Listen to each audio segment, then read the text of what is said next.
fitur dari AMD yaitu anti-lag plus ini masih belum menemukan titik terang. Bahkan Valve sendiri selaku developer dari Counter Strike 2 itu masih belum memberikan jalan keluar bagaimana enaknya untuk kedepannya tentang fitur anti-lag plus ini dari AMD itu. Bagi kalian yang belum mengetahui apa itu anti-lag plus ini merupakan fitur dari AMD yang dimana tujuannya untuk optimalisasi dengan cara menurunkan latensi pada level driver untuk gaming yang lebih cepat ya, khususnya lebih kompetitif tuh menjadi lagnya atau timeline kerjanya itu menjadi lebih singkat gitu. Entah gimana caranya AMD itu bisa melakukannya, termasuk juga Nvidia. Namun yang berbeda antara Nvidia dan AMD ini tidak mengintegrasikan secara langsung, tapi lebih kepada dikembangkan sendiri, tapi tidak melakukan kerjasama dengan Valve itu sendiri. Makanya Valve menganggap fitur anti-lag plus ini sebagai cheating gitulah dan sejenisnya. Dan di update terbaru dari Valve itu sendiri dari game Counter Strike 2 kemarin, mereka hanya menambahkan suatu pengecekan bagi kalian user AMD yang terdapat fitur anti-lag plus ini yang dimana pernah mengaktifkan anti-lag plus ini terus di ban, itu akan di unban lagi. Jadi kalian bisa bermain lagi jika kalian menggunakan anti-lag plus ini dan di ban oleh Valve jika menggunakan anti-lag plus ini. Dan update yang lain juga update biasa ya, seperti update kecil-kecilan untuk memperbaiki bugs atau menaikkan performa dan lain-lain. Tapi yang paling penting di sini, yang paling perlu digarisbawahi yaitu unbanning daripada user-user yang pernah mengaktifkan fitur anti-lag plus dalam game ini. Untuk AMD sendiri mereka masih belum memberikan upload lagi, mereka hanya mendisable fitur ini pada Counter Strike 2 khususnya, tapi juga beberapa game yang lain yang supportnya itu masih belum diupdate lagi bagaimana kelanjutannya. Mungkin masih kita tunggu saja update selanjutnya itu seperti apa. Dan ini menjadi pelajaran ya bagi AMD atau bagi developer gamenya juga, bahwa fitur-fitur seperti ini itu harusnya dilakukan secara kerjasama antara developer dan juga pembuat GPU itu sendiri, seperti Nvidia yang dilakukan oleh Nvidia. Mereka juga memiliki fitur yang sama yang disebut sebagai Nvidia Reflex, namun mereka melakukan kerjasama secara langsung dengan developernya sehingga tidak dianggap sebagai cheat itu. Jadi perlu AMD perlu melakukan hal yang sama untuk membuat fitur yang sama bagi VGA yang dipakai gamer pada di Steam atau PC gaming yang menggunakan PC AMD CPU dan juga GPU AMD. Selanjutnya dari kubu Intel ya, di sini berbicara mengenai Intel, mereka baru saja merilis line up dari CPU terbaru mereka yaitu Intel seri generasi 14, yang dimana kemarin sudah ada di video sebelumnya ya. Kemarin mereka merilis list CPU yang ada di dalam line up dari Intel generasi 14 ini, namun masih sebatas pada CPU yang analog seperti K series, seperti i9 14900K hingga i5 14600K. Namun yang seri-seri yang low TDP, low power itu masih belum ada, dimana tidak ada embel-embel K di belakangnya, dan juga bahkan yang very low power yang dimana ditandai dengan huruf T di belakangnya.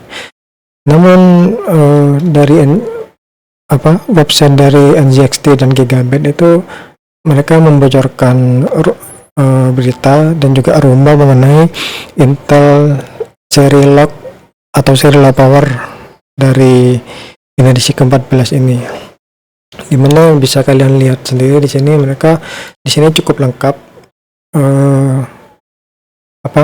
CPU-nya mulai dari seri terbawah hingga paling atas.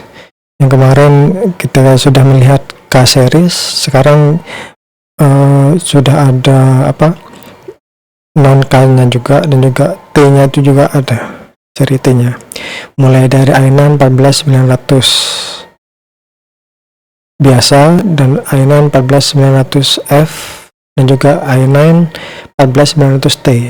Ketiganya seri lock. Yang i9 14900 biasa itu masih ada integrated GPU-nya ya, Intel HD.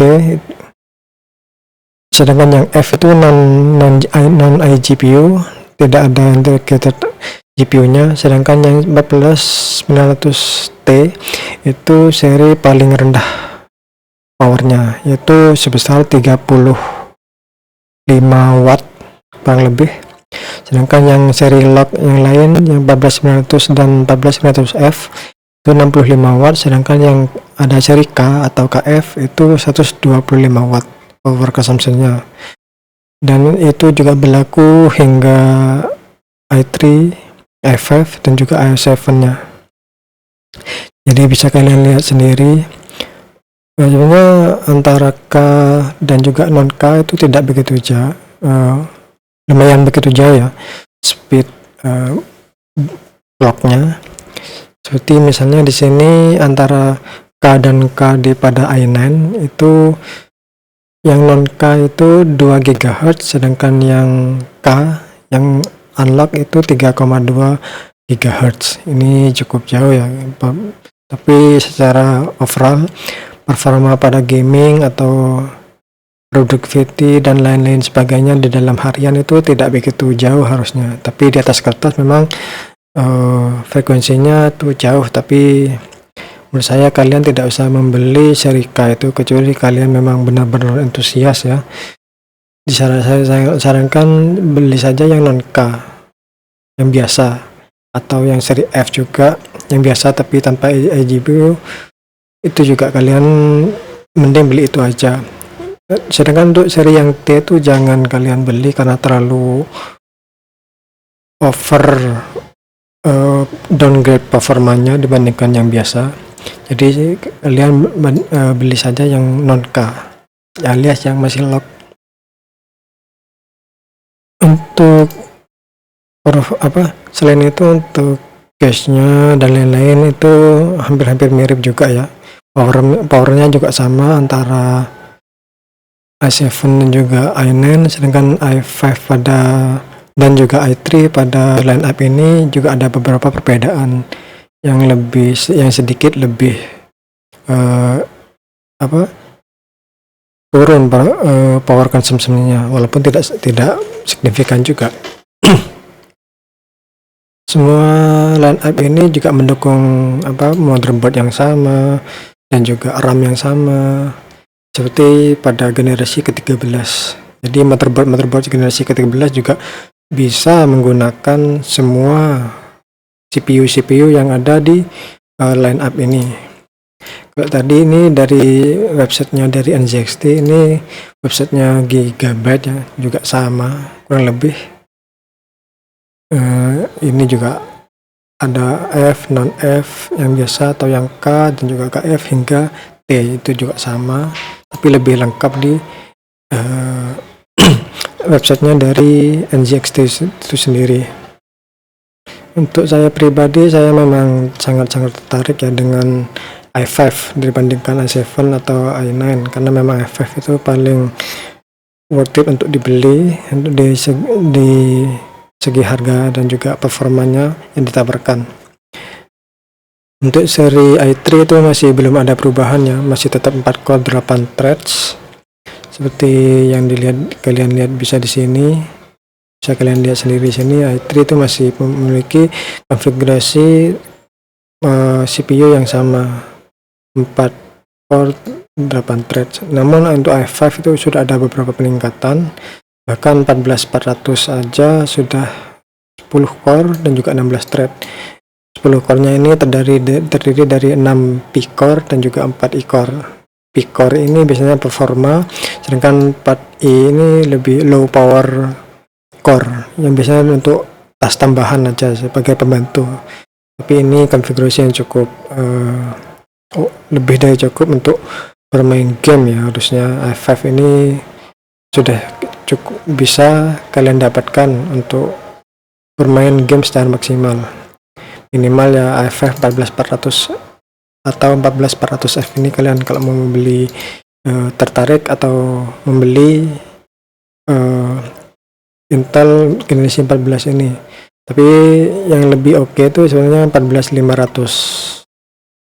Itu lebih tinggi jumlah core-nya karena di sini mereka menawarkan 14 core dan 20 thread. 14 core-nya itu terdiri dari 6 P-core atau 6 core performa ditambah 8 E-core, 8 core untuk low power core untuk tambahan itu tadi. Untuk performa TDP-nya masih sama, yaitu 65 watt juga sama. Ya, untuk segitu untuk dari kubu Intel. Selanjutnya dari AMD, kabarnya ada update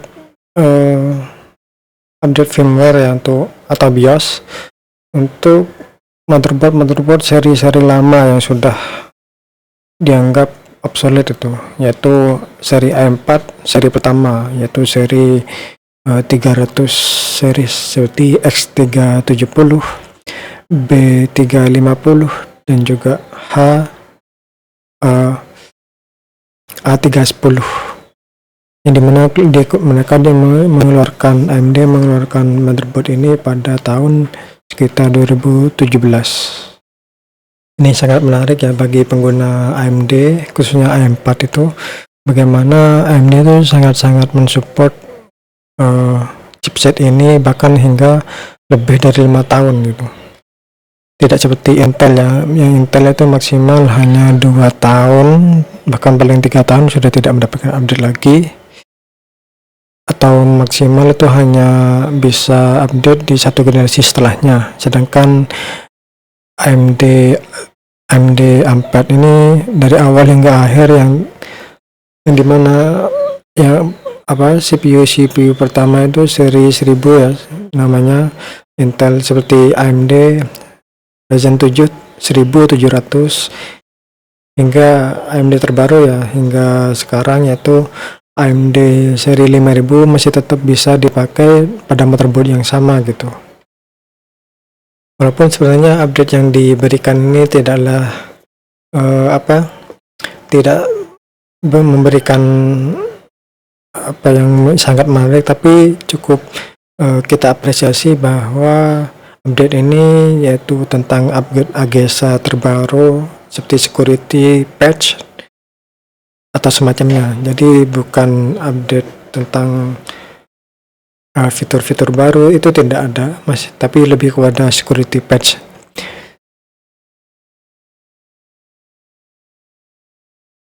Kita masih belum tahu kapan M4 ini akan segera berakhir ya. Bahkan Mei 2022 kemarin CEO AMD itu Lisa Su sendiri mengatakan bahwa i4 itu masih akan terus disupport atau didukung, bahkan tetap akan ada update dan tidak akan kemana-mana gitu.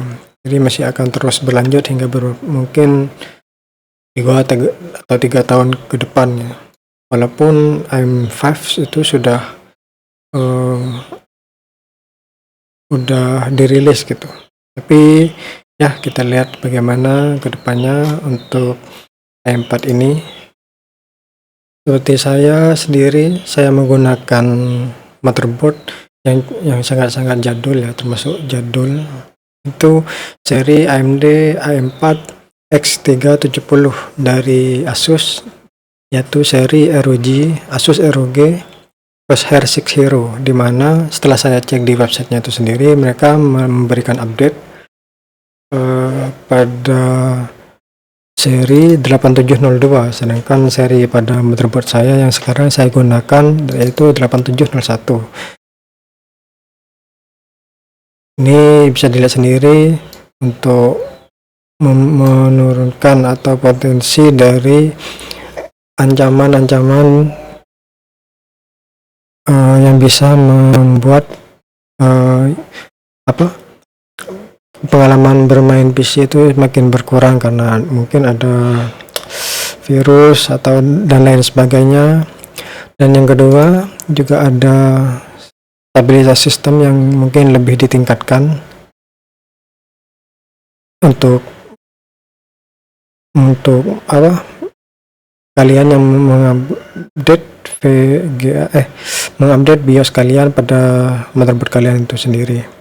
Tapi bagi saya tidak akan melakukan update karena memang update minimal seperti ini tidak perlu dilakukan update. Tapi yang penting kalian tidak ada masalah dengan PC kalian, itu tidak usah melakukan update. Jadi lakukanlah banyak backup, banyak melakukan cleaning, terus ya perawatan pada PC kalian itu lebih penting daripada update BIOS minimal seperti ini.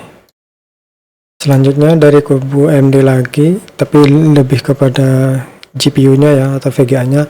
Mereka beberapa hari yang lalu mengumumkan bahwa mereka akan merilis VGA yang baru yang disebut sebagai RX 6750 GRE atau Golden Rabbit Edition, yang sebelumnya masih eksklusif di Cina. Kita masih belum tahu apakah ini akan ada secara global atau masih tetap ada di Cina. Kita tunggu saja. Tapi tidak salahnya kita bisa kalau kita ketahui bagaimana atau apa sih VGA RX 6750 GRE ini. AMD akan merilis 6750 GRE ini dalam dua konfigurasi, yaitu seri 10 GB dan juga 12 GB untuk VRAM-nya. Tentu ini sangat-sangat membingungkan ya, karena menggunakan nama yang sama tapi konfigurasinya itu sangat-sangat berbeda gitu. Untuk seri 10 GB VRAM tentu memiliki performa yang lebih rendah dibandingkan 6750 GRE yang 12 GB karena konfigurasi itu tadi. Untuk harganya itu sendiri hanya selisih $20. Kita lihat di sini, atau sekitar 300 hingga 400 ribu saja. Jadi otomatis ngelihat harga saja seperti ini, otomatis 6750 GRE 10 GB itu jangan pernah dibeli. Kecuali kalau selisih harganya itu bisa mencapai 50, 70, $80, $50 lah minimal, atau 1 juta mungkin bisa dipertimbangkan. Tapi kalau hanya selisih 300-500 ribu, sebenarnya langsung saja ke 6750 GRE yang 12 GB. 6750 GRE ini akan dianggap sebagai VGA yang ditujukan untuk gaming pada 1440p. Tapi mereka mengatakan 1440p gaming, tapi harga gaming VGA-nya pada VGA dari 1080p mereka mengklaimnya. Ini jelas karena memang 6750 ini sebenarnya RX 6750 XT yang dilakukan beberapa sedikit perubahan atau seri overclock ya, tapi menggunakan nama yang berbeda gitu. Untuk spesifikasinya bisa dilihat sendiri di sini. 6750 GRE 12GB itu memiliki RAM 12GB itu sendiri tentu akan memiliki konfigurasi memori bus sebesar 192 bit. Untuk clocknya itu sekitar 2,4 GHz. Ray tracing acceleratornya itu ada 40. Untuk compute unitnya juga sebanyak 40. Ada dari AMD RDNA 2. Memory speednya juga sama, 16 GB per second. Infinity cache itu 96 MB. DisplayPort juga, dan juga power consumption-nya sekitar 230 watt. Sedangkan yang 10 GB memiliki konfigurasi compute unit 36, ray tracing acceleratornya 36, clocknya itu sekitar 2,2 GHz, bus clock hingga 2,4, 50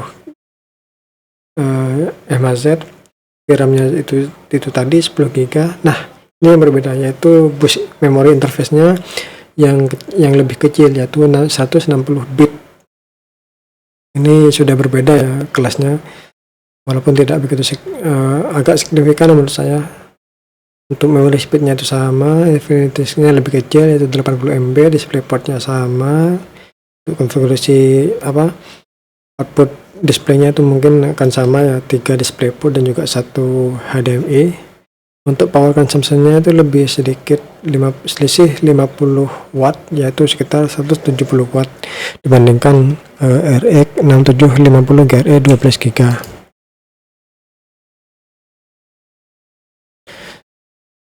Tapi menurut saya sebaiknya AMD itu memberikan penamaan yang berbeda ya, seperti 6700 GRE untuk yang 10 GB, atau untuk yang 12 GB dinamanya 6750 GRE. Jadi ada perbedaan gitu, jadi tidak membingungkan bagi bayar yang agak awam, tidak begitu mengikuti updatean terbaru dari AMD atau berita-berita yang lain. Nah, di sini mereka memberikan gambaran performa ya dari VGA ini. Yang pertama dari penggunaan VRAM ya. Entah kenapa penggunaan VRAM ini masih pro kontra ya. Terlebih AMD sendiri masih merilis RX 6400 dan juga RX 6500 XT yang VRAM-nya 4GB, padahal mereka mengatakan 4GB itu adalah sampah gitu. Lalu mereka menelan ludah sendiri, tidak ada malu ya bagi AMD itu. Tapi gak apa-apa, itu namanya juga pesaing ya, dalam marketing dan lain-lain itu menghalalkan segala cara agar bisa menarik perhatian potensi buyer atau user yang akan membeli VGA terbaru baik AMD atau juga Nvidia. Bisa dilihat sendiri, yang pertama itu penggunaan VRAM pada game-game ini semuanya ada peningkatan yang mulai tahun 2013 hingga tahun 2023. Yang pertama seperti Tomb Raider yang warna merah ini, di sini Tomb Raider mulai penggunaan VRAM di bawah 4GB ya, mungkin sekitar 3,7 GB. Lalu pada Rise of Tomb Raider 2015 itu naik menjadi 8 hingga 9 GB. Terus pada 2018 game Shadow of the Tomb Raider ya, itu naik menjadi lebih dari 12 GB atau sekitar 12-13 GB penggunaan VRAM-nya. Ini untuk resolusinya 1440p untuk setting maksimal atau ultra ya harusnya. Untuk game selanjutnya seperti Assassin's Creed, dia Black Flag 2013 itu hanya menggunakan VRAM-nya 2 GB, terus 2 GB lebih dikit dan naik menjadi sekitar 7 GB pada Assassin's Creed Odyssey. Terus pada Assassin's Creed Valhalla itu bisa naik hingga 8 hingga 9 GB gitu. Untuk selanjutnya seperti Far Cry juga, di sini ada peningkatan juga ya dari Far Cry 4 pada 2014 itu sekitar hampir 6 GB, terus naik menjadi sekitar 9 GB pada Far Cry 5 yang dirilis pada 2018, terus naik menjadi VRAM-nya sekitar 12 hingga 13 GB pada Far Cry 6 yang dirilis pada 2021 kemarin. Dan game terakhir yaitu dari F1 ini pada 2013, F1 2013 itu menggunakan VRAM 2 GB, terus F1 2023 10 tahun kemudian itu menggunakan VRAM naik dari 2 GB menjadi sekitar 10 GB. Ya, menarik ya untuk penggunaan VRAM ini. Walaupun sebenarnya penggunaan VRAM itu berbeda tiap game ya. Ada yang menggunakan VRAM sedikit, atau ada yang memang harus VRAM. Terlebih game-game dari Call of Duty, terus game-game dari Ubisoft itu memang hungry atau lapar atau haus dengan VRAM pada VGA. Dan ini ada juga ya klaim dari AMD lagi, 8 GB dibandingkan 12 GB, memang ada lebih smooth, frame rate-nya juga lebih stabil karena VRAM yang tidak mepet gitu pada VGA pada 8 GB itu 1440p. Nah, ini adalah performa dari 6750 GRE yang 10 GB dan juga 12 GB. Sebenarnya perbedaannya juga nggak begitu jauh ya. Sebenarnya semuanya juga mendapatkan FPS di atas 60 pada setting ultra di resolusi 1440p.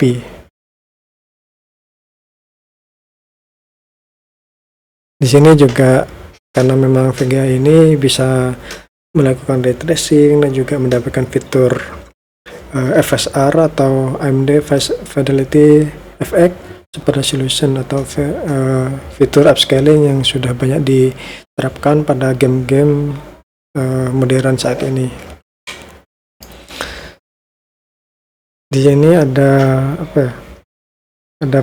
penggunaan FSR, yang dimana ada penggunaan FSR ini menaikkan performa hingga lebih dari 3 kali lipat itu, dari 45 menjadi 144 fps pada resolusi 1440p setting ultra pada game Forspoken.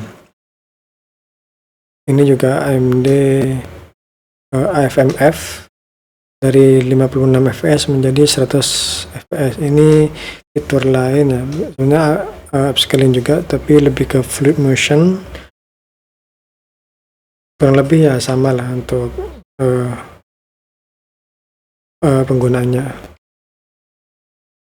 Tidak hanya ada di game AAA, tapi mereka juga memberikan gambaran untuk game-game kompetitif ya, seperti Valorant, Genshin Impact, Lost Ark, Monster Hunter, hingga Naraka Blade Point. Semuanya juga rata-rata di atas 80 fps untuk yang 12 GB dan di atas 70 fps di 6750 10 GB.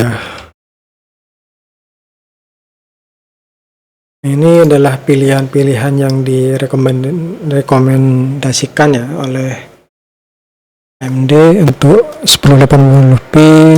Disarankan menggunakan RX 7600 8 GB, 6650 XT 8 GB dan RX 6600 8 GB. Semuanya juga 8 GB. Untuk 1080p 8 GB masih oke ya, untuk 2-3 tahun ke depan juga masih oke.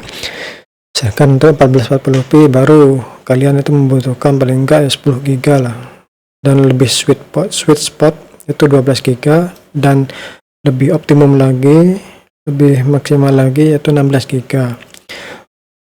Untuk 1440p ini VGA nya ada 6750 GRE 10 dan 12 GB. Ini yang terbaru ini juga ada RX 7700 XT dan RX 7800 XT.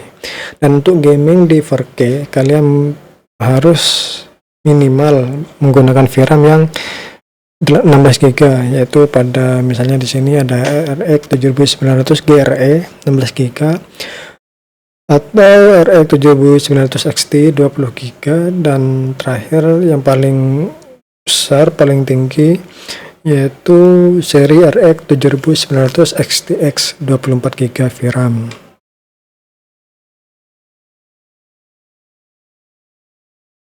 Ini juga fitur tambahan lagi yang dimana kalian harus menggunakan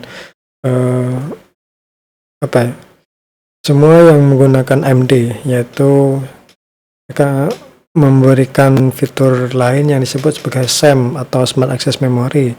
Tapi kalian membutuhkan hardware yang lain yang juga mendukung fitur yang sama, yaitu direkomendasikan menggunakan Ryzen 5 7000 series ya, minimal 7600X atau Ryzen 5 7500F.